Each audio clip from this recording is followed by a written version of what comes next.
അസ്സലാമലൈക്കും, welcome back to my channel Lakshadweep kitchen and traveller.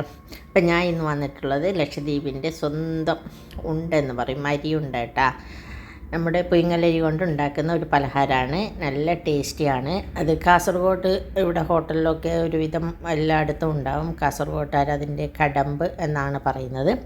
അപ്പോൾ അതിന് വേണ്ടിയിട്ട് ഞാൻ ഇതാ 2 കപ്പ് പുയിങ്ങലരി വെള്ളത്തിലിട്ടിട്ടുണ്ട്. നമ്മുടെ ചോറ് വെക്കുന്ന സാധാ റേഷൻ അരിയില്ലേ, അത് വെള്ളത്തിലിട്ടിട്ടുണ്ട്. ഒരു 6 മണിക്കൂർ വെള്ളത്തിലിട്ട് അത് കുതിർത്ത് പിന്നെ അതിലേക്ക് നമ്മൾ മിക്സിയുടെ ജാറിലിട്ട് അതിലിട്ട് കൊടുത്തിട്ട് കുറച്ച് വെള്ളം ഒഴിച്ച് ഉപ്പ് കൂട്ടി നല്ല ലൂസാക്കിയിട്ട് തന്നെ അരച്ച്, മിക്സിയിലാവുമ്പോൾ ലൂസാക്കിയിട്ട് അരച്ചെടുക്കണം, ഇല്ലെങ്കിൽ ചൂടായി പോകും മിക്സി. പിന്നെ ഗ്രൈൻഡറിലൊക്കെ ആണെങ്കിൽ നമുക്ക് അത് ടൈറ്റാക്കിയിട്ട് തന്നെ എടുക്കാൻ പറ്റും. അപ്പോൾ ഇതുപോലെ നല്ല തരിയോട് കൂടിയിട്ട് തന്നെ, നല്ലോണം അരയാൻ പാടില്ല, നല്ല തരിയോട് കൂടി തന്നെ നമുക്ക് ഇത് അരച്ചെടുക്കണം. അങ്ങനെ ഞാൻ അരിയെല്ലാം അങ്ങനെ ലൂസാക്കിയിട്ട് തരിയോടുകൂടി തന്നെ ഇവിടെ അരച്ച് എടുത്തിട്ടുണ്ട്. ഇനി അതിലേക്ക് നമുക്ക് കുറച്ച് തേങ്ങ പീര ഉണ്ടല്ലോ, തേങ്ങ ചിരവിയതും കൂടി ഇട്ട് കൊടുക്കണം. തേങ്ങ ചിരവിയത് എത്രത്തോളം കൂടുതൽ ഇടുന്നുണ്ടോ അത്രത്തോളം ടേസ്റ്റ് കൂടുതലാണ് കേട്ടോ ഇതിന്. അപ്പോൾ അത് നമുക്ക് ഈ ആവിയിൽ ഇങ്ങനെ വേവിച്ചിട്ട് എടുക്കലാണ്. അപ്പോൾ അതുകൊണ്ട് തന്നെ ഇപ്പോൾ ഞാൻ ആദ്യം ഒരു തേങ്ങ ചിരവിയത് ഇട്ട് കൊടുത്തു. നോക്കിയിട്ട് വേണമെന്നുണ്ടെങ്കിൽ നമുക്ക് വേറെ ഇട്ട് കൊടുക്കാം, പിന്നീട് ഇട്ട് കൊടുക്കാൻ പറ്റും. അപ്പോൾ ഇത് കുറച്ച് ഒരു തേങ്ങ ഇട്ട് കൊടുത്ത ശേഷം പിന്നെ ഞാൻ കുറച്ച് അരിപ്പൊടി ഇട്ടിട്ട് ഇതൊന്ന് ടൈറ്റ് ആക്കണം. നിങ്ങളുടെ അടുത്ത് പത്തിരിപ്പൊടി ഇടിയപ്പപ്പൊടിയൊക്കെ ഉണ്ടാവുമല്ലോ, ആ പാക്കറ്റ് പൊടി അതിൽ നിന്ന് കുറേശ്ശെ ഇട്ട് കൊടുത്തിട്ട് ഞാനിത് നല്ലപോലെ ഒന്ന് ടൈറ്റാക്കി എടുക്കണം. നമുക്ക് ഇത് ഉരുട്ടിയെടുക്കാനുള്ളതാണ്.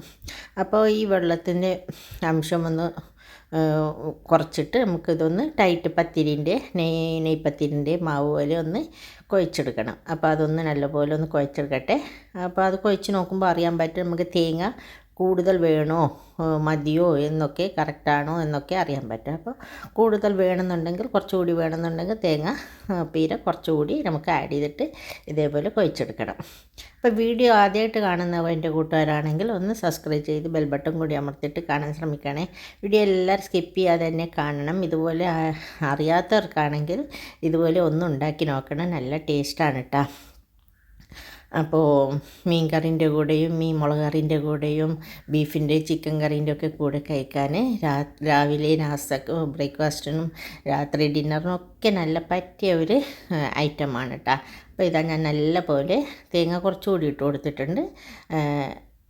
നല്ലപോലെ കുഴച്ചെടുത്തിട്ട് നല്ല പാകത്തിന് നല്ല ടൈറ്റാക്കി കിട്ടിയിട്ടുണ്ട്.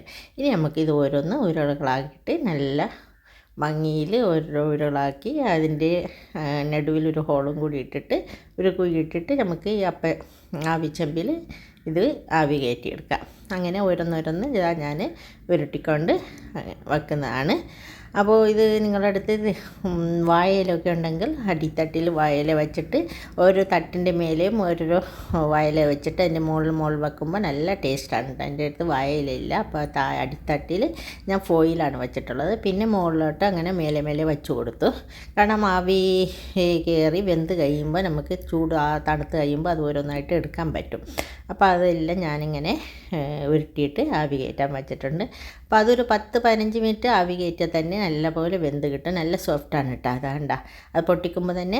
അപ്പോൾ ഇത് കറീൻ്റെ ഒപ്പൊക്കെ കൂട്ടിയൊക്കെ കഴിക്കാനൊക്കെ നല്ല അടിപൊളിയാണ്.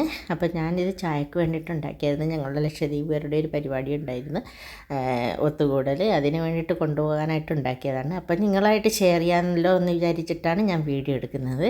വീഡിയോ എല്ലാവർക്കും ഇഷ്ടപ്പെടുന്നുണ്ടെങ്കിൽ സപ്പോർട്ട് ചെയ്തേണേ.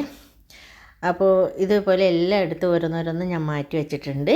അപ്പോൾ ആർക്കെങ്കിലും അറിയാത്തവരാണെങ്കിൽ ഇങ്ങനെയൊന്ന് ഉണ്ടാക്കി നോക്കിയിട്ട് ഫീഡ്ബാക്ക് അറിയിക്കുക.